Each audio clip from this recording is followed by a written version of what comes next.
E-KYC न केलेल्यांचे ration धान्य 1 November पासून बंद होणार।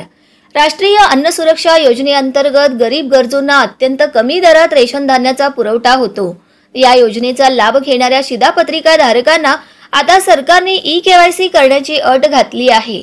योजनेतील बनावट लाभार्थ्यांचा शोध ई-केवायसीतून लागणार आहे। ही प्रक्रिया पूर्ण करण्यासाठी 31 ऑक्टोबर पर्यंत मुदत देण्यात आली असून ई-केवायसी न केलेल्यांचे रेशन धान्य 1 नोव्हेंबर पासून बंद होणार आहे। 23 सप्टेंबरच्या रिपोर्टनुसार राज्यातील 4 कोटी सदस्यांसह सोलापूर जिल्ह्यातील रेशन कार्डवरील 16,32,785 जणांनी ई-केवायसी केलेली नाही।